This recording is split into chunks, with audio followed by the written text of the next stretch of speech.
자, 그럼 저랑 같이 리액트 세 번째 시간 같이 시작해 보도록 하겠습니다. 자, 리액트 세 번째 시간에서는 어떤 내용을 배워볼까 하면요. 드디어 컴포넌트란 거에 대해서 한번 배워보도록 하겠습니다. 자, 컴포넌트 하니까 바로 떠오르는 단어가 아마 있을 겁니다. 어떤 거? 그렇죠. 사용자 정의 태그란 내용이 바로 떠오르실 겁니다. 네, 맞습니다. 사용자 정의 태그를 어떻게 만드는지, 즉 사용자 정의 태그라는 게 결국 우리는 컴포넌트라고 불려진다라고 말씀해 드렸습니다. 자, 그렇다면 결국 컴포넌트란 결국 뭐고, 컴포넌트를 어떻게 사용해서 컴포넌트를 통해서 어떻게 화면을 출력할 수 있는지에 대해서 배워보도록 하겠습니다. 자, 컴포넌트라는 건 결국 리액트로 만들어진 앱을 이루는 최소 단위다라고 되어져 있습니다. 저는 이렇게 표현하고 싶어요.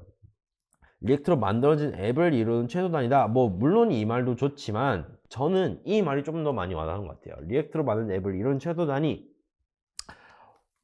화면을 이루는 단위이다. 화면 하나가 될 수도 있는 거고요. 아니, 그 해당하는 화면을 이루는 단위다라고 말씀드릴 수 있겠습니다. 최소 단위는 아니에요. 단위인 겁니다. 자, 무슨 말이냐면 제가 맨 첫 번째 시간 때 리액트 관련해서 사용자 정의 태그 설명할 때 제가 페이스북 이미지 보여드렸는데 혹시 기억나시나요? 그렇죠? 제가 총 페이스북 메인 페이지, 뭐 개인 친구 페이지, 뭐 히스토리 페이지 보여드렸는데 전부 다 상단에 있는 상단 메뉴 바가 동일하게끔 전 모든 페이지에서 출력이 되어졌습니다. 자, 그 페이지를 그리고 상단 메뉴 바를 사용자 정의 태그로 만들어서 이제 좀 더 쉽게 사용하자라는 게 바로 컴포넌트다라고 설명을 드렸는데, 그죠?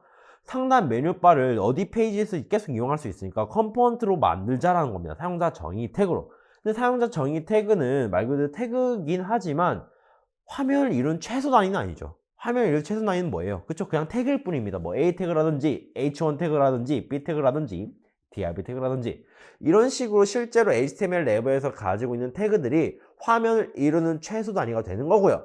이제 컴포넌트란 건 뭐냐면 화면을 이루는 단위가 된다는 겁니다. 즉 화면을 이루는 태그가 아니라 하나의 페이스북 화면이라고 생각했을 때 상단에 메뉴바가 있을 거고요. 뭐 메인 페이지가 있을 거고 왼쪽에 있는 사이드 메뉴바 이런 식처럼 하나의 화면을 상단에 이렇게 하나의 페이지가 있다면 상단에 뭐 상단 메뉴바, 메인 페이지, 뭐 왼쪽에 있는 사이드 메뉴바 결국 하나의 화면이라는 건 이렇게 세 가지의 모임으로 이루어지는 거잖아요. 페이스북 같은 경우도 이렇게 세 가지 모임으로 이루어집니다. 자, 그렇다면 결국 하나의 화면을 이루기 위해서 각각의 컴포넌트들이 모여서 만들어진 거죠. 이렇기 때문에 저는 컴포넌트를 화면을 이루는 단위다 라고 표현할 수가 있게 되어지겠네요. 물론 현재 이 상태에서 상단 메뉴바 없고요, 사이드 메뉴바 없다면 이 컴포넌트 자체로도 하나의 화면을 출력할 수 있겠죠. 네, 컴포넌트란 건 결국 하나의 화면 자체가 될 수도 있는 거고 내지 하나의 화면을 이루는 단위가 될 수도 있다라는 겁니다. 자, 이를테면 우리 이렇게 한번 다시 생각을 해볼게요. 해당하는 메뉴 아메리카노라는 메뉴를 출력한다라고 했을 때 div 태그와 h1 태그 p 태그로 출력한다라고 합니다. 근데 결국 이 아메리카노를 출력했을 때 이 내용이 똑같이 반복되므로 저 태그가 똑같이 필요할 수밖에 없겠죠. 그죠? 자, 그래서 이제 계속 아메리카노라는 메뉴가 반복될 때마다 하나씩 div 태그, h1 태그, p 태그를 새롭게 다 적어준 게 아니라 이제 어떻게 할 거다? 저 태그를 메뉴란 이름을 가진 사용자 정의 태그로 만들어 줄 거다라는 겁니다. 그럼 그때마다 아메리카노 출력할 때마다 메뉴란 태그를 그때 가지고 와서 바로 사용해 줄 수가 있다는 거죠. 세 가지 태그를 각각 전부 다 적어준 게 아니라 메뉴라는 이름만으로 사용할 수가 있다는 겁니다. 자, 이처럼 메뉴라는 컴포넌트를 만들어서 아메리카노라는 그 메뉴 하나를 좀 더 쉽게 사용할 수가 있게 되어진다는 거죠. 자, 그럼 컴포넌트 같이 한번 만들어 볼 건데요. 만들기 전에 익스텐션을 하나 설치하도록 하겠습니다. 똑같이 우리 프리티어 설치했던 것처럼 확장팩으로 익스텐션이라는 확장팩 하나 설치해 주도록 할게요. 우리 컴포넌트 만들 때 좀 많이 자주 사용되어진 단축 키라든지 사용되어지는 뭐 여러 가지 키라든지 그런 내용들을 이 확장팩이 가지고 있기 때문에 좀 더 쉽게 효율적으로 컴포넌트를 만들기 위해서 같이 이거 설치하고 다음 내용 진행하시면 좋겠습니다. 자, 컴포넌트는 보통 어떻게 관리를 하냐면요. src 폴더 밑에 app.js에 있는 그 경로에다가요, 컴포넌트란 폴더를 만들어서 여기다가 이제 화면 이룬 단위들을 전부 다 넣어 놓습니다. 그럼 결국 이제 내가 필요할 때마다 컴포넌트 폴더로 접근해서 원하는 재료들을 상단 메뉴바면 상단 메뉴바, 사이드 메뉴바면 사이드 메뉴바, 그때그때마다 이 컴포넌트라는 폴더에서 계속 가져와서 사용할 수 있게 되어진다는 거죠. 자, 그리고 여기서 지켜줘야 될 거, 컴포넌트 파일 만들 때 .js에서 만들 수 JS 내지 JSX 파일로 만들 수 있는데 주의할 점, 컴포넌트 이름 반드시 뭘로? 대문자로 시작해야 된다는 점입니다. 이건 규칙이에요. 꼭 지켜주셔야 된다는 점입니다. 그럼 같이 한번 만들어 보도록 할게요. 우리 프로젝트 EX03이라는 새로운 프로젝트 하나 만들어 주시고요. 바로 그 다음에 진행해 보도록 하겠습니다.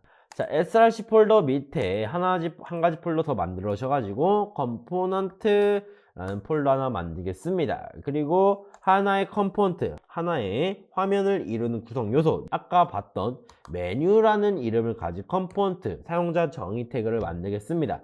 자, 여기서 주의할 점 뭐다? 그쵸, 시작하는 이름은 꼭 대문자여야 한다는 점입니다. 자, 그리고 확장자는요, JS 자바스크립트 파일로 상관이 없고요. JSX여도 똑같습니다. 똑같이 하나의 컴포넌트를 이루는 메뉴라는 컴포넌트를 만들 수가 있게 되어져요. 자, 그리고 컴포넌트의 기본 구조를 만들 때 어떻게 만들 거냐면 RAFC1을 통해서 엔터 딱 눌러주게 되면 메뉴라는 이름을 가진 컴포넌트를 다음과 같이 만들 수가 있다는 겁니다.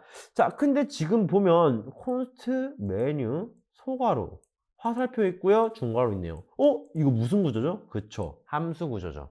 네, 사실은 이 컴포넌트라는 녀석은 함수를 통해서 만들 수가 있게 되어진다는 겁니다. 함수 내용의 이 리턴을 통해서 리턴 안에다가 이제 내가 출력하고 싶은 요소들을 여기다가 이제 작성함으로써 메뉴라는 하나의 화면 구성 요소를 만들 수가 있게 되어진다는 거예요.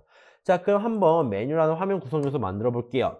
div 태그 밑에 h 태그 만들어 줄 거고요. 그리고 h 태그 밑에 p 태그 만들어서 진행해 주도록 하겠습니다. h 태그의 내용으로는 아메리카노 적어줄 거고, 아메리카노, 그리고 p 태그 내부에는 3,500원이라고 적어주도록 하겠습니다. 그럼 결국 이 메뉴라는 컴포넌트, 메뉴라는 화면 구성 요소 하나는 다음과 같이 이 내용들을 계속해서 메뉴란 이름으로 다룰 수가 있게 되어진다라는 거죠. 메뉴라는 이름으로. 자, 여기다 한번 컴포넌트에 관련된 정의 적고 진행하도록 하겠습니다. 컴포넌트란 화면을 이루는 구성 단위가 되겠습니다. 화면 이루는 구성 단위. 최소 단위는 아니에요. 최소 단위는 태그입니다. 태그예요. 태그로부터 화면을 하나하나씩 작성할 수 있게 되어지지만 컴포넌트는 그거보다 조금 더 큰 개념이라고 보시면 되겠습니다. 자, 그리고 첫 번째, 컴포넌트를 만들 때는 반드시 대문자로 시작해야 한다. 이건 규칙이에요. 반드시 지켜줘야 됩니다. 시작해야 한다. 그리고 두 번째, 이건 조금 이따 저랑 같이 진행을 해볼 겁니다. 컴포넌트는 함수 또는 클래스 형식으로 만들 수 있다라는 특징을 지니고 있어요. 네, 지금 우리 메뉴라는 함수 만들었죠. 메뉴라는 함수형 컴포넌트를 만들었다라고 표현합니다. 이처럼 함수로도 하나의 화면을 출력할 수 있는 컴포넌트 구성 요소를 만들 수 있고요. 클래스 방식으로도 하나의 화면을 출력할 수 있는 컴포넌트를 만들 수 있게 되어집니다. 단 지켜줘야 되는 건 반드시 이겁니다. 대문자로 반드시 시작해 줘야 돼요. 자, 그리고 세 번째는 뭐냐면 컴포넌트라는 건 결국 화면 구성 요소를 만든 거잖아요. 그러면 화면 자체가 아니기 때문에 화면일 수도 있겠지만 결국 그 내용을 컴포넌트만 가지고는 사용자한테 보여줄 수가 없어요. 즉 사용자한테 보여준 페이지가 있어야 됩니다. 페이지 뭐예요? 그쵸, 퍼블릭 폴더에 있는 여기 index html이 실제 우리가 다루는 페이지인 거잖아요. 그럼 결국 우리 이 index html을 띄우기 위해서 이 메뉴란 컴포넌트 어떻게 해줄 거냐면 app.js에서 가져와가지고 지금 현재 디폴트로 필요 없는 코드들이 필요 없는 구성 요소들이 있을 건데 그 구성 요소를 지워버리고 메뉴란 컴포넌트를 여기 app.js로 사용해 줄 겁니다. 그렇다면 결국 메뉴란 컴포넌트를 다른 데에서 사용할 수 있게끔 우린 그 환경을 만들어 줘야 된다는 거예요. 자, 다른 데 사용할 수 있게끔 만들어 줘야 하기 때문에 export를 반드시 같이 적어 주셔야 됩니다. 다른 곳에서 사용해야 하기 때문에 export를 통해서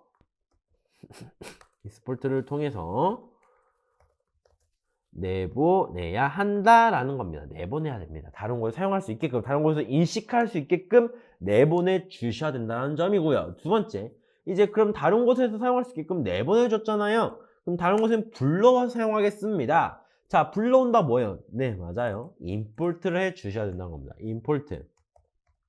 import 가져오겠습니다. 뭘 가지고 올 거냐면요. 메뉴라는 컴포넌트를 가지고 오겠습니다. 메뉴라는 사용자 정의 태그를 가지고 올 거고요. 어디서 가지고 올 거냐면 다음과 같은 경로로부터 메뉴라는 이 컴포넌트 사용자 정의 태그를 가지고 오겠습니다. 자, 그럼 결국 사용자 정의 태그를 가지고 온 거예요. 자, 네 번째. 자, 컴포넌트 아까 내보였으니까 컴포넌트 사용하는 곳에서 불러와서 사용하기. 제가 불러와서 간단히 표현했는데 import 한다라는 말과 같다라는 겁니다. 자, 그러면 메뉴란 컴포넌트 현재 불러와 준 겁니다. 아직 사용은 안 한 거예요. 사용할 수 있게끔 불러와 준 겁니다. 자, 그럼 메뉴란 컴포넌트 한번 사용해 볼게요. 우리 앱 컴포넌트에서 현재 앱이라는 녀석도 사실은 펑션으로 이루어진 컴포넌트거든요. 컴포넌트, 사용자한테 보여줄 수 있는 화면 구성 요소입니다. 자, 근데 여기에서 헤더 부분 솔직히 필요가 없기 때문에 지워버릴 거고요. 헤더가 위치했던 이 부분에 바로 메뉴라는 사용자 정의 태그 컴포넌트를 이렇게 여는 태그와 닫는 태그 같이 이용해 줄 수가 있게 되어지겠죠. 한번 이 컴포넌트 불러와서 제대로 시행되었는지 시행시켜 볼게요. npm start. 자, 시행시키기 전에 꼭 우리 프론트엔드로 개발하신 분들은 한번 머릿속으로 그려보면 더 좋을 것 같아요. 물론 착착착 코드까지 착착착 되면 정말 좋겠지만 이 메뉴 컴포넌트가 잘 만들어졌나? 이 메뉴 컴포넌트 다음과 같이 만들어졌구나. 이 메뉴 컴포넌트 어디에 사용하고 있구나? 앱이랑 컴포넌트에서 다음과 같이 불러 사용하고 있구나. 결국 여기 앱이랑 컴포넌트는 다시 한번 index.js 불러와서 똑같이 사용하고 있고 index.js 통해서 index.html에 있던 이 div 태그로 출력이 되겠구나. 결국 app.js에서 불러왔던 메뉴 컴포넌트, 즉 여기 있는 내용이 결국 어디까지 index.html에 여기 div 태그까지 가지고 와서 출력이 되어지겠구나. 그 내용을 반드시 숙지하셔야 됩니다. 자, npm start에서 제대로 출력되는지 확인해 보도록 하겠습니다. 자, 그럼 이렇게 메뉴랑 컴포넌트에 의해서 메뉴랑 컴포넌트에 작성했던 화면 구성 요소들이 타고 불러져 와서 이렇게 화면 출력된 거 확인 가능하실 겁니다. 자, 그러면 결국 현재 이 상태에서 저 밑으로 하나 더 출력하고 싶어요. 이 내용 그대로 다시 한번 출력하고 싶습니다 라고 한다면 이제 어떻게 주면 돼요? 다시 또 이거 div 태그부터 h1 태그, p 태그 다 적어줘야 돼요? 아니죠. 이 모든 내용을 가지고 있는 메뉴라는 컴포넌트가 있으니까 바로 불러와서 사용해 주시면 되겠죠. 어디서? 네? 여기서 불러왔던 곳에서 다시 한번 불러와서 사용하면 되는 거예요. 자, 메뉴 컴포넌트 임포트 했으니까 현재 앱 컴포넌트 안에서는 메뉴 태그가 사용자 정의 태그가 하나 생성이 된 인식이 되어 있는 상태거든요. 그대로 이제 다시 한번 메뉴 적어주게 되면 이렇게 밑으로 추가로 출력이 되어지겠죠. 이처럼 그럼 결국 제가 똑같이 아메리카노로만 만들어 놨는데 이제 나중에 이제 프로스라는 기능을 배우게 된다면 이제 조금 더 메뉴 컴포넌트를 여러 가지 활용해서 이 그 메뉴판이란 틀은 달라지지 않잖아요. 안에 있는 내용만 달라지는 거지.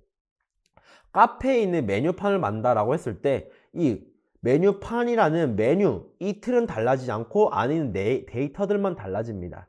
그래서 다음 시간에는 프롭스를 이용해서 이 컴포넌트를 같이 다뤄봄으로써 하나의 메뉴판도 만들어 볼 거고요. 조금 더 효율적으로 컴포넌트를 사용하는 방법에 대해서 배워볼 겁니다. 아직까지는 이렇게 간단하게 여러 가지 태그를 한 번에 하나의 이름으로 사용자 정의 이름, 즉 메뉴라는 이름을 불러 사용할 수 있다. 이 정도까지만 한번 알아두시면 좋을 것 같습니다. 자, 크게 어렵지 않죠? 꼭 요거 컴포넌트 시작은 대문자로 시작한다는 점. 두 번째, 다음 걸 사용하기 위해서 익스포트를 통해서 내보내야 되고 사용한 위치에선 임포트를 통해서 가지고 온 다음에 사용할 수 있다는 점 꼭 기억해 주시면 좋겠습니다. 자, 그리고 역시 이 친구도 태그이기 때문에 이제 이건 과제입니다. 과제예요. let data라는 변수에 이 x라는 값을 주겠습니다. 자, 그래서 만약 데이터에 있는 값에 따라서 메뉴 컴포넌트를 보여줄지 메뉴 컴포넌트를 보여주지 않을지도 설정할 수가 있다는 거예요. 뭘 사용하면 된다? 그쵸, 사막 연산자를 이용하시면 되겠습니다.